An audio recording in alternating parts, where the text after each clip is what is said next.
Chicago, 2011. A cop is murdered. Police and prosecutors swear they have the trigger man. He swears he didn't do it.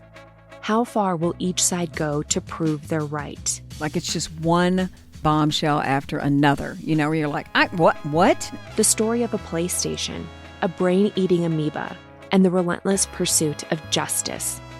Off Duty, out now. Listen wherever you get your podcasts. This episode is brought to you by Progressive Insurance. Fiscally responsible, financial geniuses, monetary magicians. These are things people say about drivers who switch their car insurance to Progressive and save hundreds. Because Progressive offers discounts for paying in full, owning a home, and more. Plus, you can count on their great customer service to help you when you need it, so your dollar goes a long way. Visit Progressive.com to see if you could save on car insurance. Progressive Casualty Insurance Company and Affiliates. Potential savings will vary. Not available in all states or situations.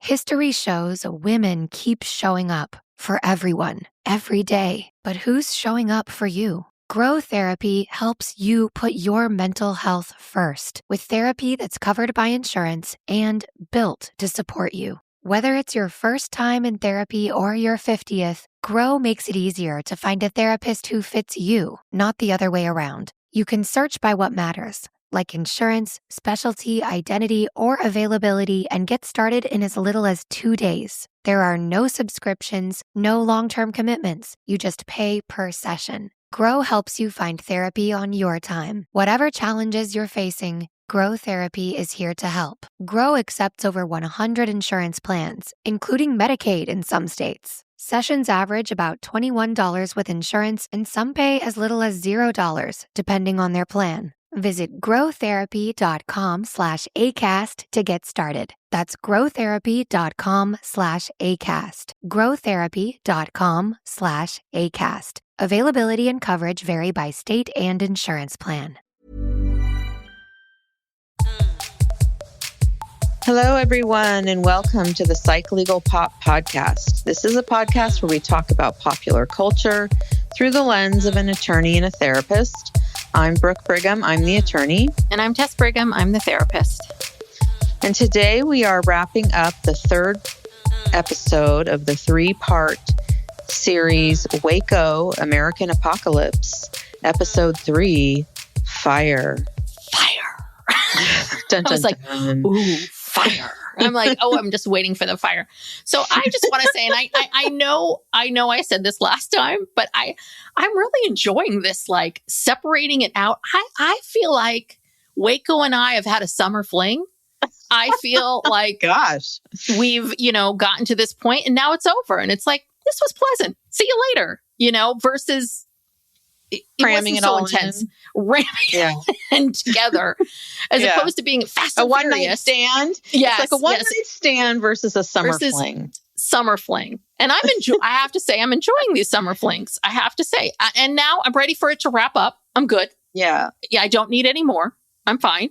But I enjoyed that it was easy. I just eased right into it. Yeah. We talked about possibly going back and making a murderer episode by episode. Yeah. But that would be like season 1 has 10. There's a season 1 and a season 2. They both have 10 episodes. So it would take 10 weeks to get through season 1. Yeah. And I don't know if people would if that's too much. But it's kind of the only way to cut. If you really want to break it down and get all the detail and you got to do it. I don't know how you would talk about it in an hour episode. I mean, you'd have to be very high level. So I don't know. We'll see. Yeah. So let us know. Maybe could we do 2 episodes in one? So it's 5 weeks? Yeah, maybe. We could try That's still 5 weeks. That's kind of a long time. Yes, well, just at the top here, we'll just let people know that so we're wrapping up this. We've just wrapped up Sister Wives this week as well. So our plan is for the rest of the month or however long the show lasts, we're going to cover Love is Blind. And so we don't really know like what days we're going to have the episodes come out. It depends on I don't know if we can get screeners. I think we waited too late. Well, no, I'm trying to work on that. But if we get screeners, we'd be able to release them earlier. But if we don't get screeners, and I think some of it is we want to be able to like really, instead of cramming in the 6 episodes in the beginning, like episode by episode. Yeah, try to really, savor it. This is going to be our February fling. Yes. Is Love is Blind. Valentine's Day. It's all very romantic. And just like on Love is Blind, it'll end. Yeah. We won't make it to the altar. No, probably not. So, so look out for that if you're interested. Yeah. We're going to do next week for sure. Before the show starts, we're going to sit down and look at the contestants. Yes. And read about them and make some predictions. Mm-hmm. Yeah, so we'll do that. And then, so subscribe if you haven't already to the podcast so you can get the episodes when they come out automatically in your feed and you won't have to worry about it. So that's what we're doing next. Mm-hmm. Very exciting. Very, very exciting. All right. So why don't we talk about where did we leave off? We left off with this sniper, Chris, who's hiding in a bunker somewhere. And he says that he has a perfect shot of Koresh at the window. And he knows that if I shot him, it would end all of this right now. He's saying, well, is that I guess there was this, is that quote unquote the right thing to do? Well, I don't think he had the orders to do that. Yes, that he would be going against orders. And he said, I could spend the rest of my life in, prison. But it would be, would I be doing, could this be for the greater good? But his trigger breaks. So it doesn't happen. So does that mean he tried to use it? I mean, how else would you know that it broke? I think maybe he did. Wow.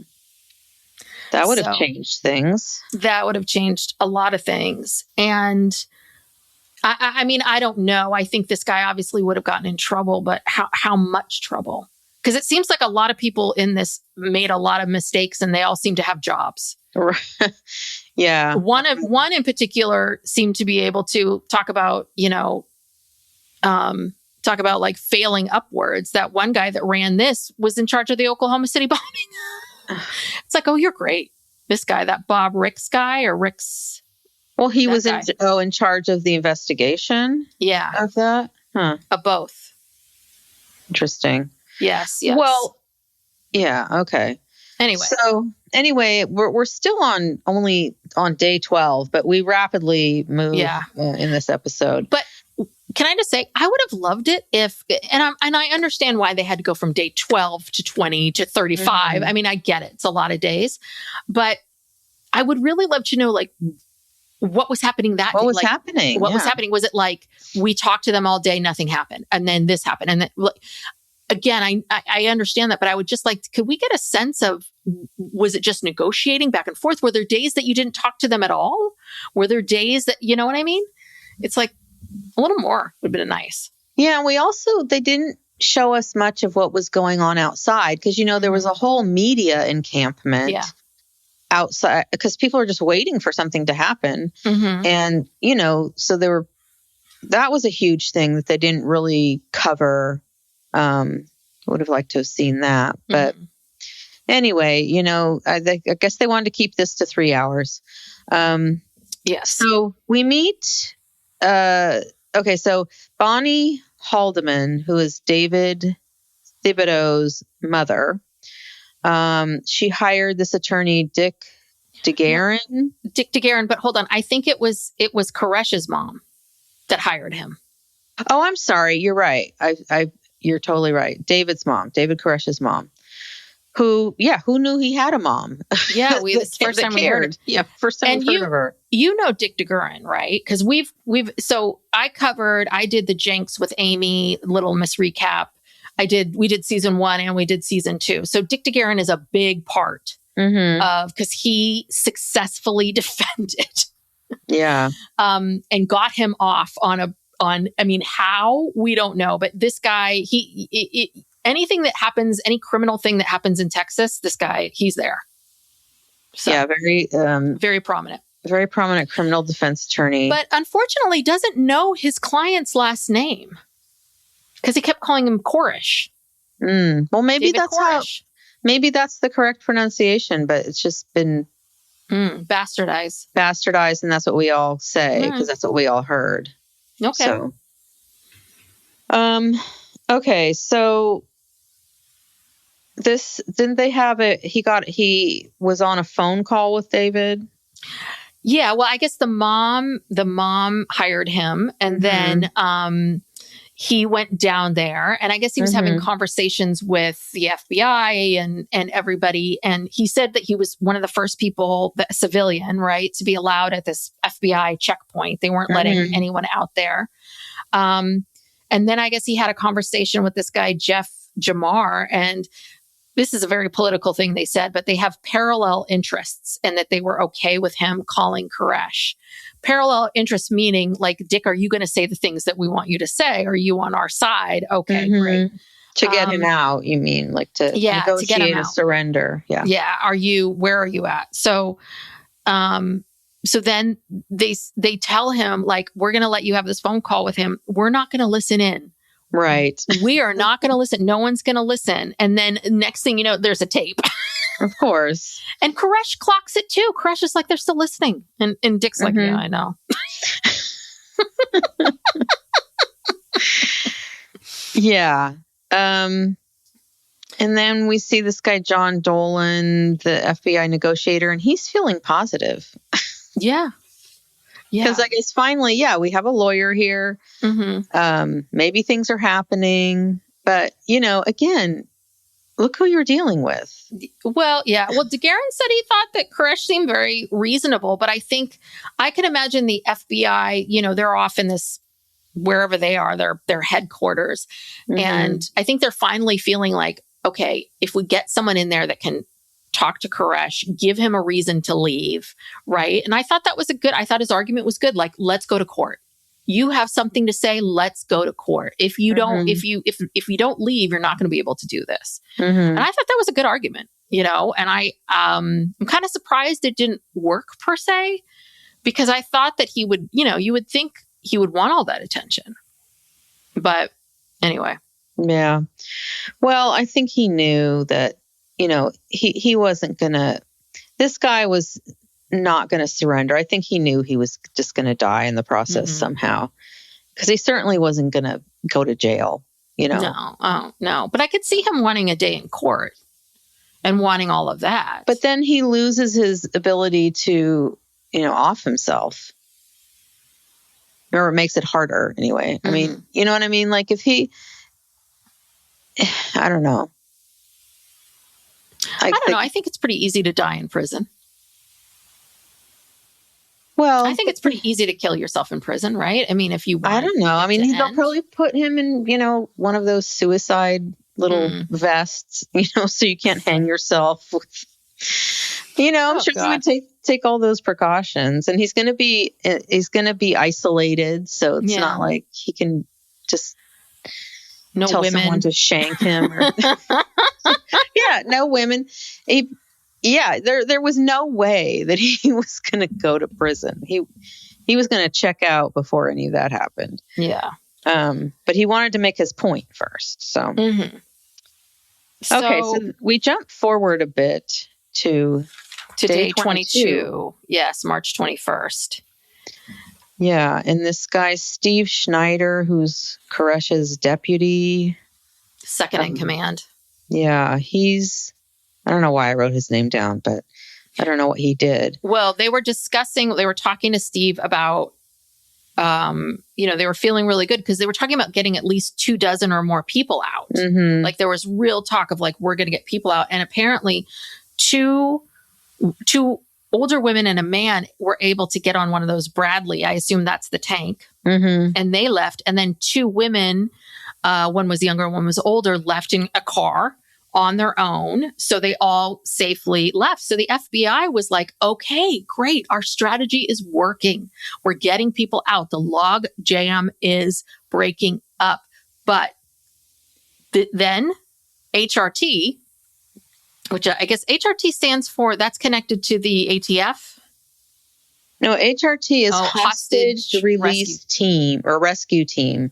And So they're the tactical team with the tanks who wants to go in there and attack. And then the other branch, the negotiators or FBI. These people are all federal agents, but it's just that the negotiators have a different goal than the tactical team. And this is the constant theme in this whole documentary, is this conflict between the negotiators who want to take their time and get as many people out as they can, and the HRT tactical team who just can't wait to smash things and just storm the place. And like you said, they I think like 7 people in total were released, and then they start crushing cars. They take the Bradley tank and they start crushing. I guess Koresh had some like classic cars. Ford Ranchero. I don't even know what kind of car that car that is. But and listen, that is a fuck you. Yeah, that is. I mean, so.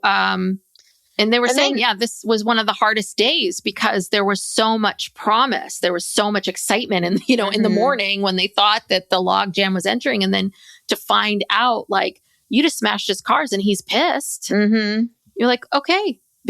And Koresh is also making a good point, which is you two aren't communicating. You don't have any control over these guys out here. You don't have the influence that you think you have. And so why should I trust you? Why do I keep listening to you? Right. Yeah, and the tactical team then started doing these things to torture them with loud noises and, blasting music and sounds and agitation deprivation techniques. Mm-hmm. Yes, because the FBI was spending over $1 million a day. Oh, I'm sure. And so I'm sure they were getting so much pressure that this needed to end. So how much do you think they spent? This must have been, if it was $1 million a day plus, this was $100 million was probably spent on Waco.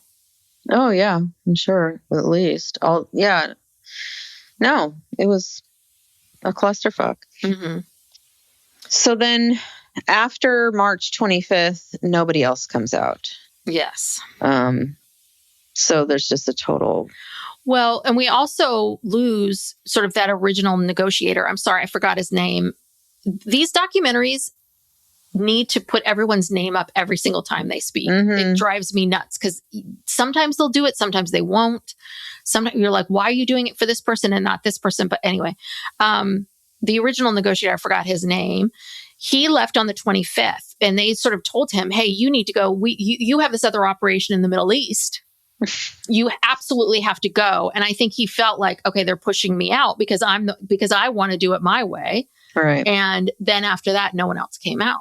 And that was when it must have been that day, the 25th, when things shifted. It shifted from FBI and negotiating to HRT and let's get these suckers. Mm-hmm. So day 30, Dick DeGuerin gets to go inside the compound.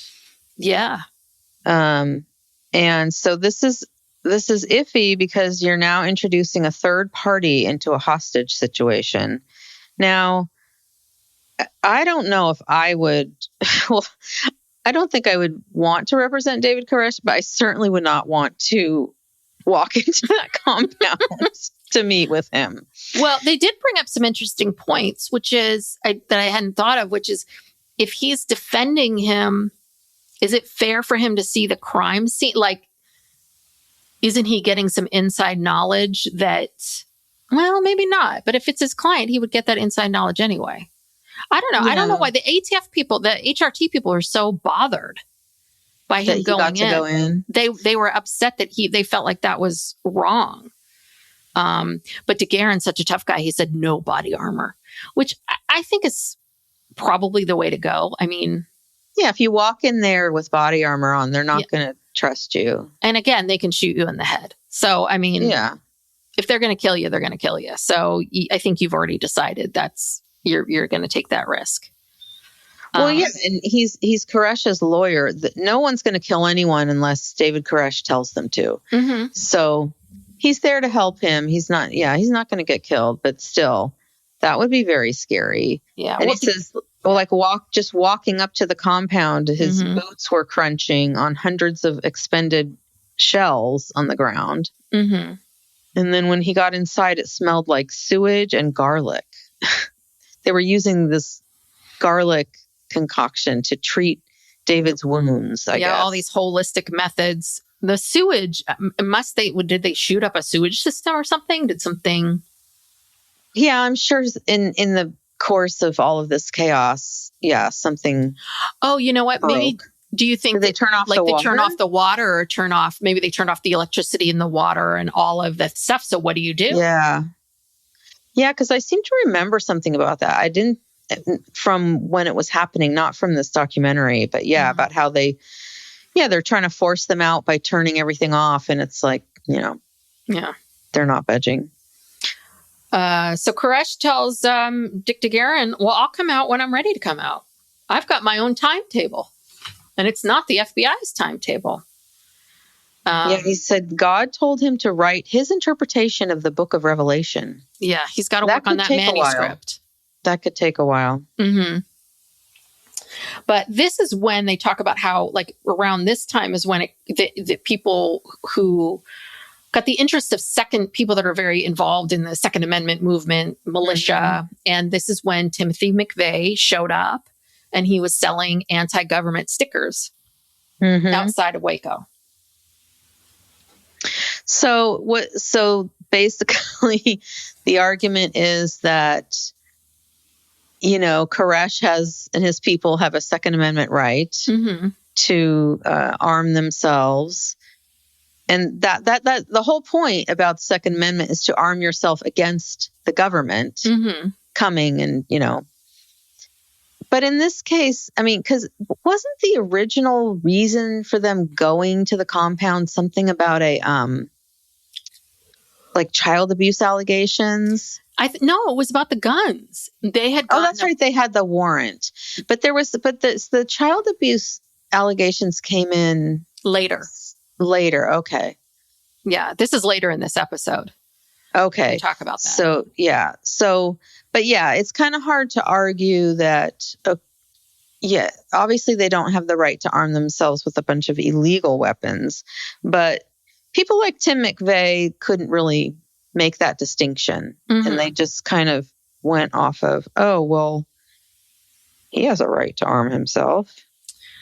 Yeah. Well, I just think this whole manuscript thing is hilarious because, everyone's met those people that are like, I'm working on a book. It's all up here in my head.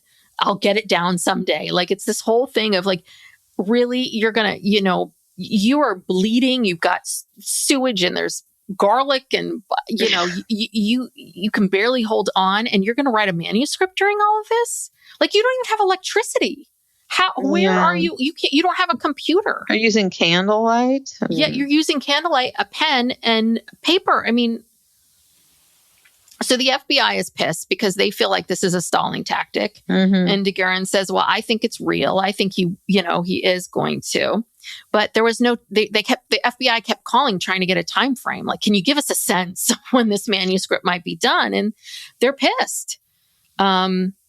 They're mad because, they've been quote unquote tricked before by him and they don't trust him. And this is when basically it was almost like someone in the FBI, someone in charge decided negotiations don't work. Right. We have to use tactical intervention. But they don't want to have any fatalities of law enforcement. Yes. I don't think they were concerned about who was inside. They just didn't want any law enforcement fatalities. So someone came up with the idea of tear gas. Yeah. And Dick Rogers, the head of the HRT, meets with Janet Reno. And this is where the child abuse thing comes in. The FBI had a case file of a former Branch Davidian talking about child abuse going on inside. So this is even more, even more reason to just crash on in there. Yeah, and tear gas the children. You're so worried about these children being abused, but you're not at all worried about what's going to happen to the tear gas. or anything else you're going to do? You storming in? Yeah. And then there's all these videos of Koresh with these little kids that were really creepy. So there was this debate about whether or not Reno, like how much Reno had seen or what she based her decision on. Mm-hmm.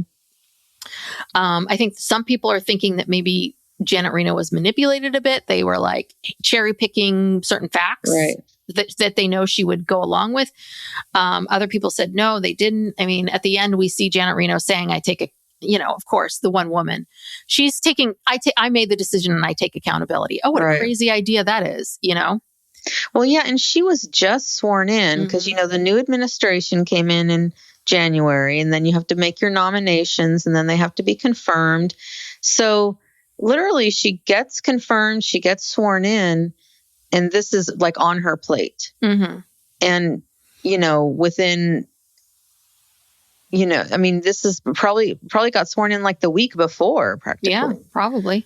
Yeah. And so she gave the thumbs up for the tear gas. They, said it would force all these people out. Yeah. And, they tried to make it seem like, oh, this is not an assault. Oh, okay. This is where I laughed out loud. This was the funniest part, which is, so we're finally at day 51. This is April 19th, 1993. So the FBI calls Steve, second in command, to tell him, hey, we're going to we're placing tear gas in your building in there. But this is not an assault. We are entering the building, but don't fire your weapons. And then on a giant loudspeaker, the FBI goes on and says, when the siege is over, you are all under arrest. This is not an assault. You guys are great. Like, so you're this is your way of ending this. You're so worried about children. This is your idea of how ending this. You're going to throw tear gas in there and tell people, well, don't fire back. Don't do anything about it. I'm going to put this in, but you don't do anything about it. And the only choice you have is to come out, and maybe you get shot, maybe you don't. But if you're lucky enough, you'll get arrested. Right. But it's not an assault. Like, how many times? Don't worry about it. This is not an assault. I was like, God damn, you people are gaslighting them. I would be pissed. See, this was the moment in time where I'm like, I think I'm starting to see the Branch Davidians. I think I'm a little bit on their side now. Like, these people are I'm sorry, but how do these people have these important jobs? This is the dumbest thing I've ever seen in time. Like, please explain to me why saying this is not an assault. This is not, yeah, I cannot disagree. if you want it to be tactical, just say, listen, we're going in. If the kids, we don't care anymore. We'll live with the fact that we killed all these kids. There we go. But then being like, but it's not an assault. I'm going to kill your child, but it's not an assault. It's not an assault.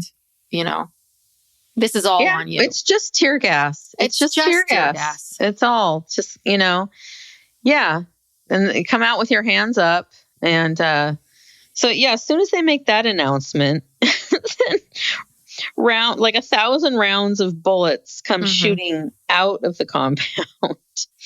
Yeah, well, they had gas masks. So you could hear them saying, like, get the masks, when they heard about the tear gas. I'm like, oh, these people are prepared. They're prepared. Yeah. But somehow, they're just going to gas them till they come out, I guess. And but the gas isn't reaching them, I guess. But I don't know how did they know that? How did they know the gas wasn't reaching them? That's a good question. Because I think they had because they weren't coming out. I think that's part of it, was that they were still in there. And maybe someone was on the phone with someone. I have no idea.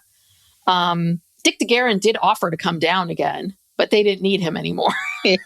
No, we're just, we got it. We're past negotiations. It's not an assault, Dick. It's not an assault. Just FYI. No more negotiating. But we're not. Psych Legal Pop will be right back after these messages.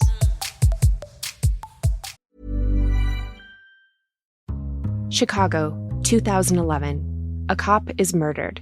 Police and prosecutors swear they have the trigger man. He swears he didn't do it. How far will each side go to prove they're right? Like, it's just one bombshell after another, where you're like, what? The story of a PlayStation, a brain-eating amoeba, and the relentless pursuit of justice. Off Duty, out now. Listen wherever you get your podcasts.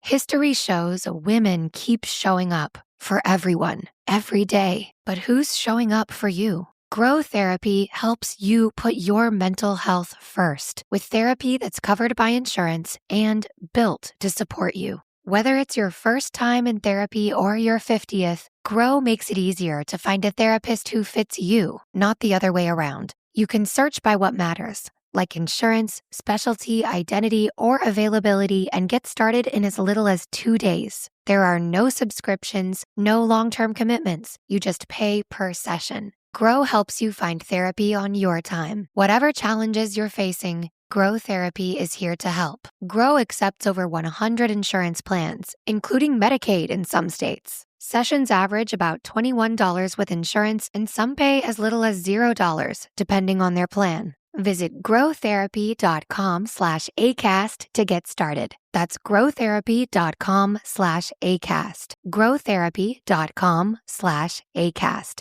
Availability and coverage vary by state and insurance plan.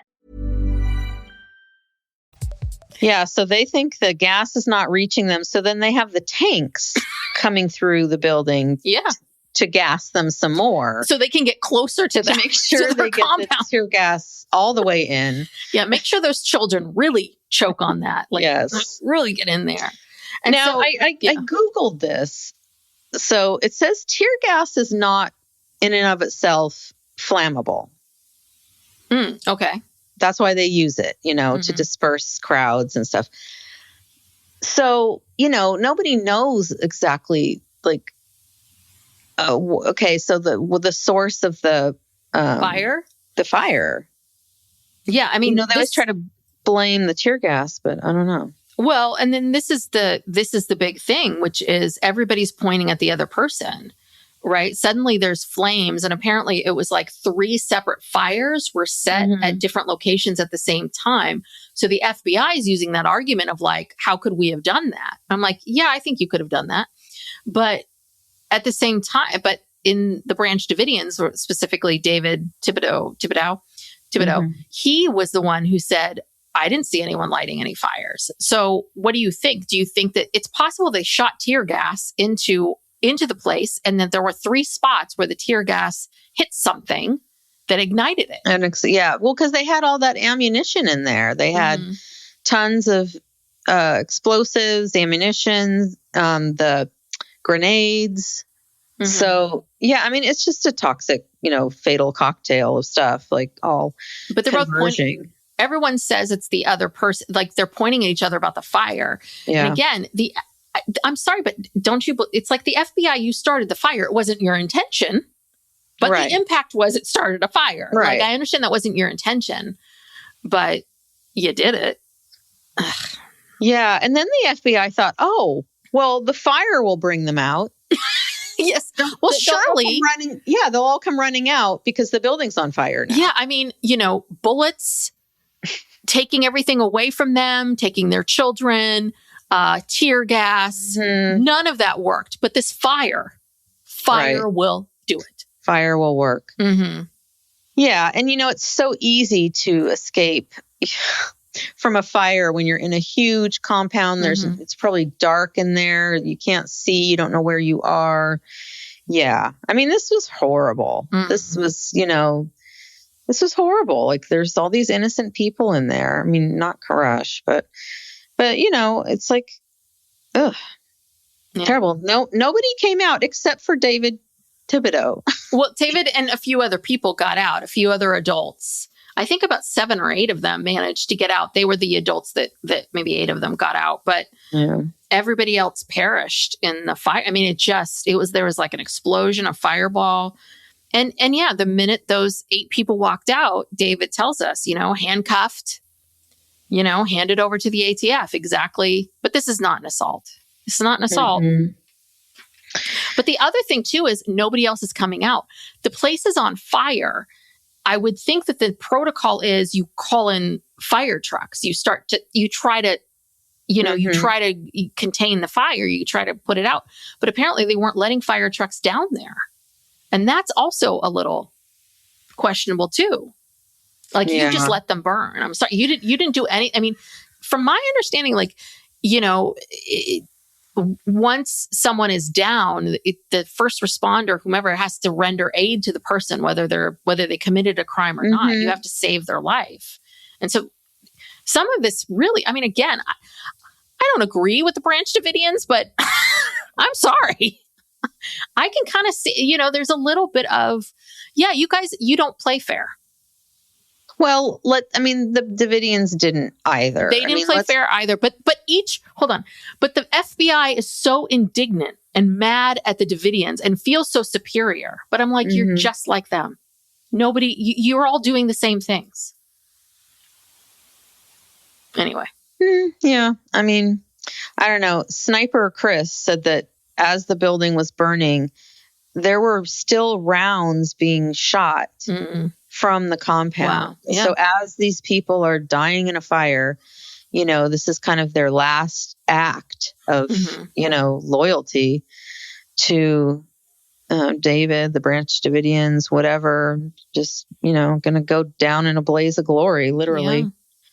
I think I'd do that too. I mean, if I've gotten that far and I'm going down in a blaze of glory and I'm pissed and I feel like these people are attacking me, yeah, sure.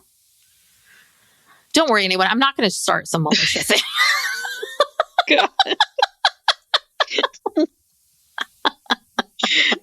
God, I'm a little worried here. Yeah, no. I'm not saying that what Koresh did was okay. And the child abuse, all that stuff is awful. But I just want to say that, you know, we don't do very well at responding to things. And we don't ever seem to learn from our lessons, I guess. I do understand why people are upset with how a lot of this was handled. So, oh yeah, no, it was terrible all around. Yeah. So then they show Heather. Heather. And she was at the children's home in Waco, I guess, watching all of this. Yeah. And she thought that her parents must have not loved them.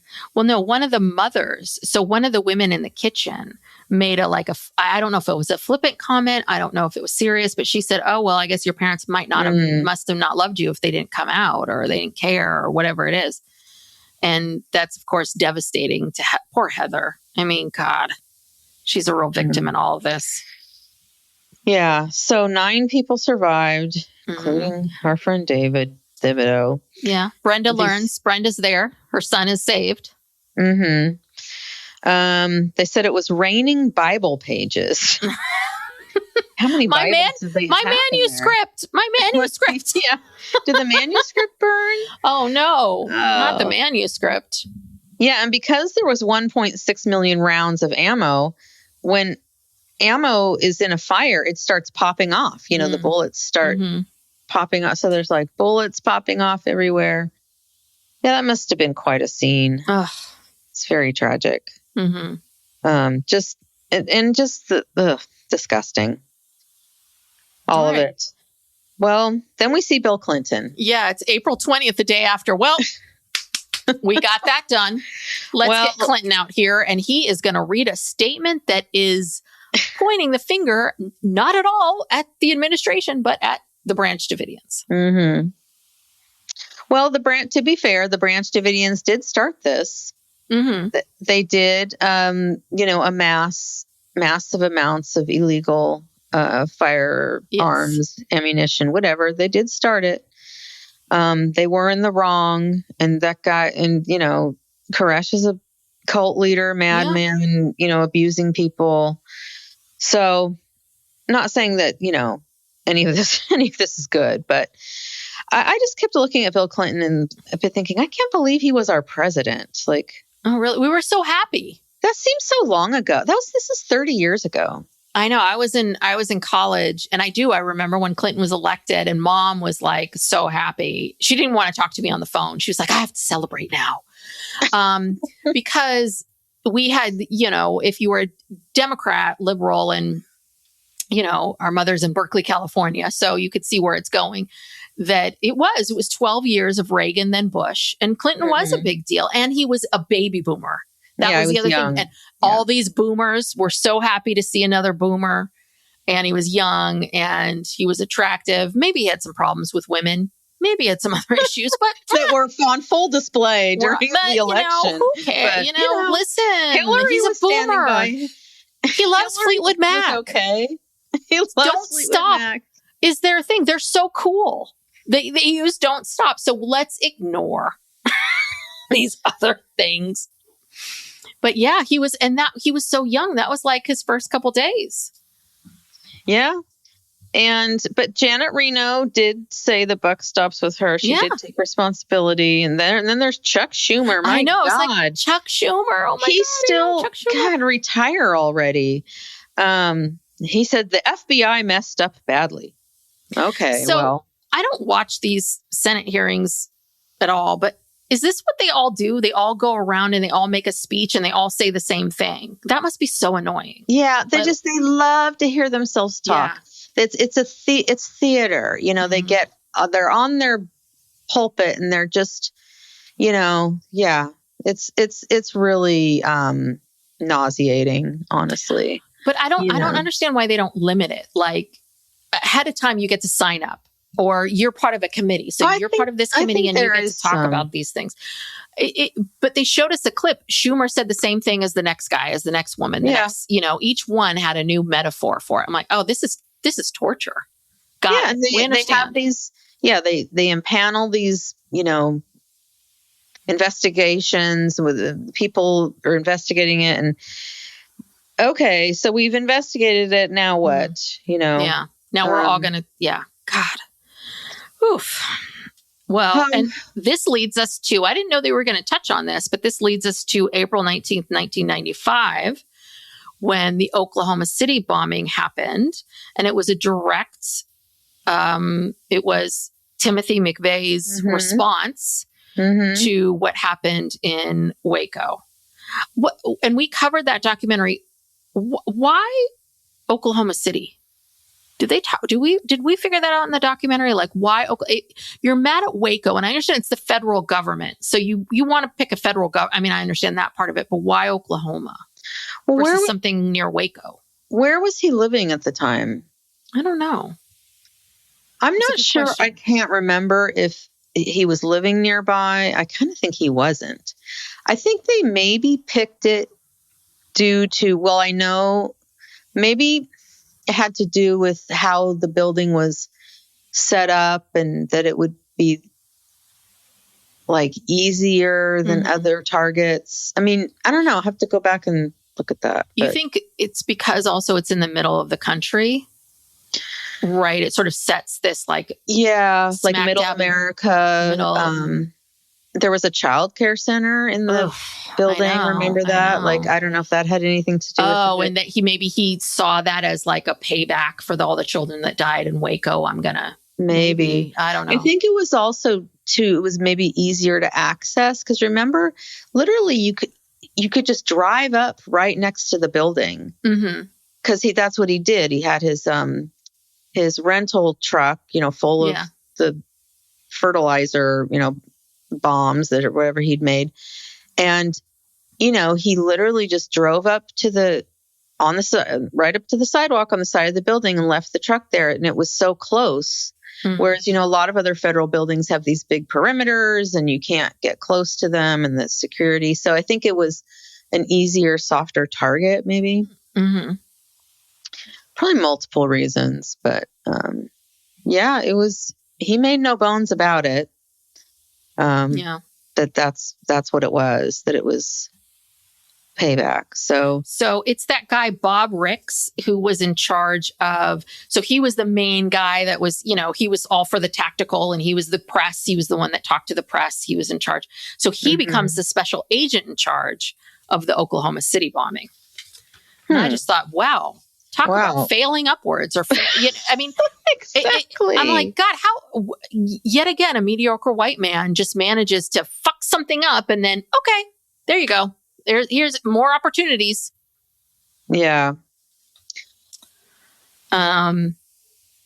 So what was this? They're talking about, was this truly they sort of interview everybody that was part of it, asking them to kind of wrap up their thoughts. Like, how do they feel about today? And I thought I didn't write down everyone's reaction, but I thought this was really fascinating. And I think how each of them responded and how they feel about it today is who that person is. Mm-hmm. So you could see very clearly the negotiators can see both sides. They could see the failures on both sides. The sniper is kind of, is in that kind of, this is terrible. There's other people that were like, I think about Waco every single day. Mm-hmm. There's other people that are like, I don't blame anybody but Koresh. It's just interesting to hear if you've gone through this, like, where do you stand today and how you feel about it? Because, I'm with them. Koresh is ultimately at fault, mm-hmm. but it's not his fault all those people perished and died. It's his inability. It's a snowball effect. Yeah. I guess it is his fault. Okay. Look, I'll blame him. The FBI made mistakes. This is a, there's no playbook for all of these crazy things. Mm-hmm. They have certain protocols and stuff, but when it comes right down to it, like, you're dealing with this guy who's not rational. He won't come out. There's so much pressure on you. The whole world's watching this. It's embarrassing. It's like, at some point it has to end. Mm-hmm. And they tried to figure out, they thought that I'm sure they genuinely thought that this tear gas was going to drive these people out. Yeah. And it didn't work. And I don't know how the fire started, and it's a complete disaster, but this all started with David Koresh, and I'm surprised they waited it out 51 days. That's a long time to try when there's so much pressure on you and everyone's like, this has to end. I think it was the 22 children. I think it was the children. I think if there were no children in there, I think it would have ended pretty quickly. Mm. I think that, and I understand. They obviously wanted to get all the adults out, but I think that the children was really their priority because they really were innocent. They did not choose this. No. And also they had already lost 4 federal agents. They couldn't lose anymore. That would have just been, terrible. So, that's right. One of the people is saying, like, the hostage, this was a hostage situation, but the hostages weren't the Davidians, that the hostages were the FBI, mm-hmm. and that they were holding them, that they had to respond to Koresh's demands. Right. And, Koresh is ultimately at fault. And who was the one that talked about how, like, Koresh knew how to abuse power and use and abuse power, and so did the FBI, and it became this clash of wills almost. Mm-hmm. And ultimately, Koresh, he had a tremendous amount of power and hold over these people because over their minds. Mm-hmm. Yeah. Yeah. Well, so in all, 80 people died, including the 4 federal agents, 82 Branch Davidians, which included 28 children. 28. Wow. So, did you like this? How the story of, like, everything burned to the ground, but I guess there was an attorney that had a bunch of law books inside the compound, and that one of the law books, there was a section that hadn't burned. It was like burn all around the edges, but it's a page from a law book about the 4th Amendment, which is all about illegal search and seizure. Mm-hmm. I was like, okay. And so they asked did they ask this question? How could this happen? Or was I asking myself the question? How could this happen? I don't remember. How could this happen? I wrote down ego, the male ego and power. Yeah. Yeah. Again, it all started with Koresh and his ego. But I'm sorry, the ATF and the FBI have, but the ATF and the FBI, they let their egos get in the way too much. Listen, I understand why they had to come in the way they did. They didn't know they didn't know how they were going to respond. There's a lot of weapons. It's illegal. I get that. But after that first initial thing, you all let your egos get in the way. You were angry that this thing happened and you couldn't get past that. And I do wonder. No, I don't see it that way. No. I feel like they had a job to do. Like, they couldn't give two shits about Koresh, or I don't think their ego was involved. It was like, we have a job to do. This is a very hard job. What are our choices? They're all terrible choices, and it's almost like there's no way that more people are not going to die. This cannot end without more people dying. It's just not going to happen. Yes. And I mean, what do you do? Like I said, I think they tried for a long time. But I guess I go back to, it seemed like there was some momentum. Like, what would have happened if they all could have gotten on the same page? If they communicated, if they worked better together, if both sides communicated with each other, if you allowed the guy that was actually having some success getting people out to stay and continue to get people out. That's what I'm talking about. I'm not talking about the stuff in the beginning. I'm talking about there were moments where they could have made a different choice and they didn't. And okay, fine. They did it that way. I'm just saying, a lot of what went wrong was because the tactical team and the FBI headquarters were not communicating with each other. And that's a failure on their side. I'm sorry. That is a failure on their side. Yeah. Yeah. That's poor leadership. Those two teams should have worked together. Or there should have been a leader. Yeah. It seems like they were getting messages from different people. Yeah. And it should have just been one unified command. Who's giving commands to everybody. Maybe it was. I don't know. It didn't get that detailed into it. But this is really... It's very sad. Really a tragedy. Heather was the last child to leave the compound. And she's like all alone. She lost her whole family. Yeah. Her whole family died. Yeah, she was the last one to come out alive. Last child to come out alive. Yeah. Oh, God, it's terrible. It is terrible. Yeah, she feels guilty for being alive. I mean, it's awful and feels so alone. It's just, I mean, that's what happened. Ugh. Really crazy. These cults, they never end well. Never end well. No, they don't. But, and I understand there's no playbook for these kinds of things, but I guess my question is, my hope is that they have studied this, they've learned from it, and they've changed some things, that they took these lessons and used it in some way, shape, or form. That's the hope. Hopefully. And that we can improve these kinds of situations to the best of our ability, even though they're awful, to make them, to mitigate what's happening. Yeah. Yeah. Well, and this just popped into my head, like, that whole thing about the book and the only thing that survived is the thing about the Fourth Amendment.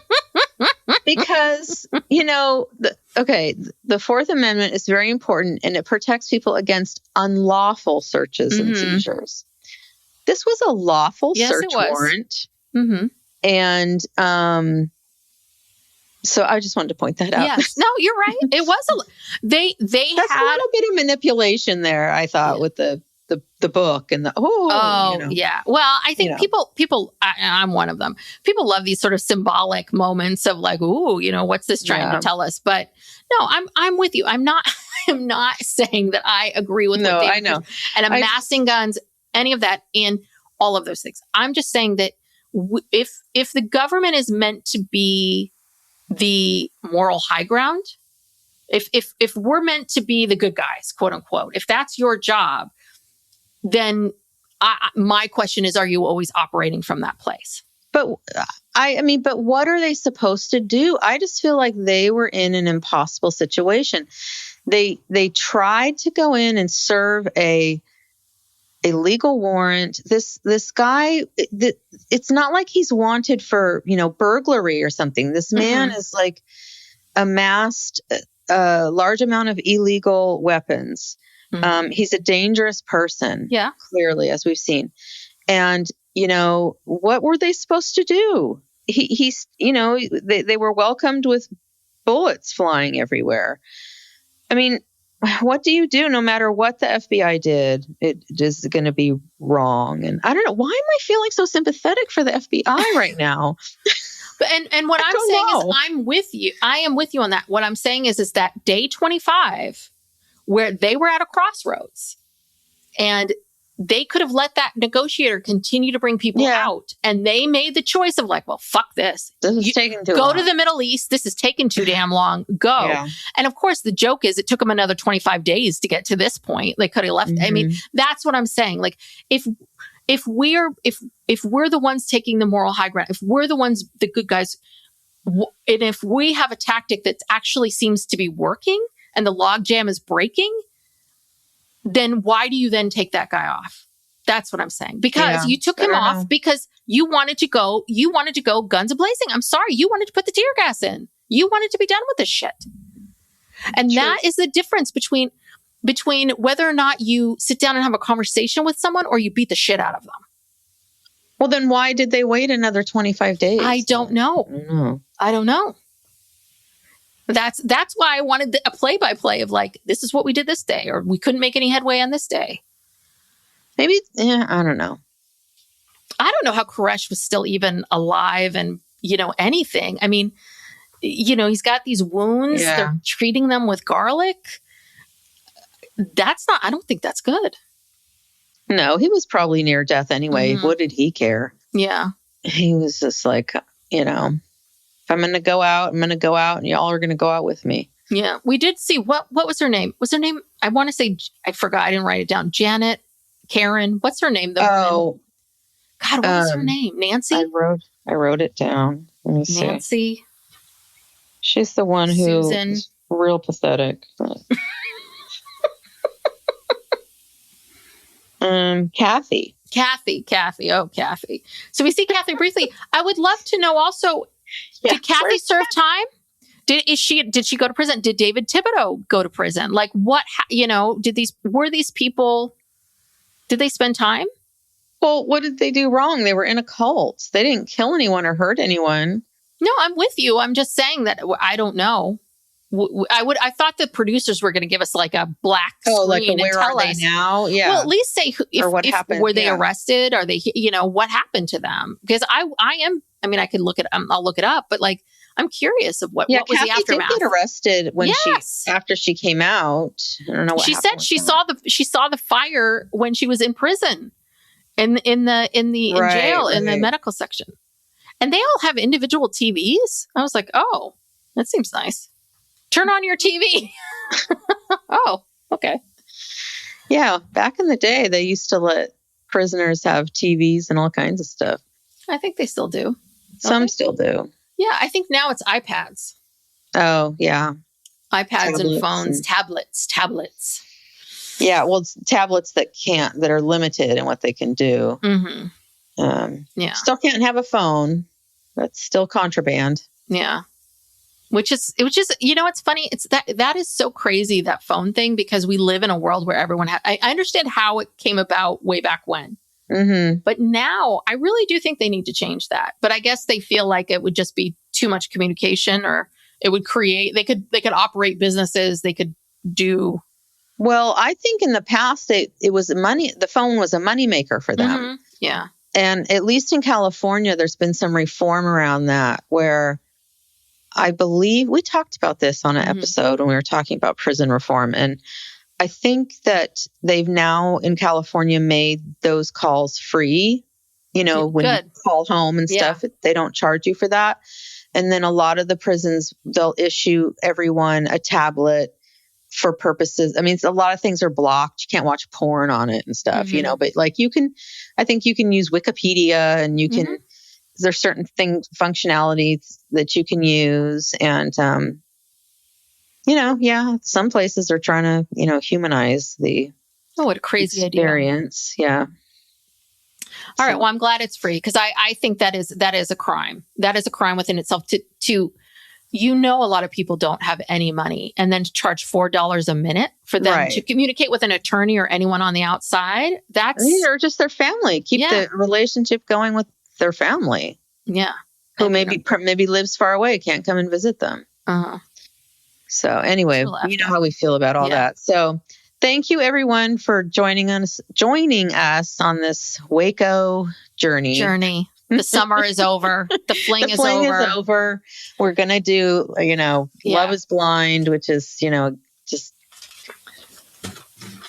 I don't know how to describe it, but please join us for that. It's something. You can also, if you want more of us, we have a Patreon where we do a weekly bonus episode where we talk about hot topics and popular culture and sometimes talk about ourselves and just whatever we want to talk about.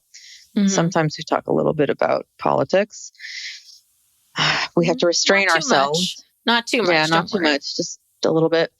So we have our Patreon. Oh, and then on the upper tier, we also do a monthly bonus true crime and a monthly bonus Ask Us Anything episode in addition to the weekly bonus. And you can find us on all the social media platforms at Psych Legal Pop Podcast. And please subscribe to the free feed if you haven't already. Leave us a 5-star rating and review. That helps us. And I think that's about it. Yeah. Thank you. I hope you enjoyed it. See you soon. Bye. Bye.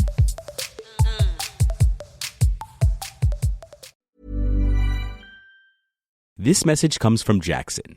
Taxes aren't something you can only think about once a year. With investments, planning for tax day is year-round. Fortunately, Jackson offers tax-efficient products. Visit jackson.com for more information on how our products can make your tax bill a little bit less painful. Jackson is short for Jackson Financial Incorporated, Jackson National Life Insurance Company, Lansing, Michigan, and Jackson National Life Insurance Company of New York, Purchase, New York. This episode is brought to you by Progressive Insurance.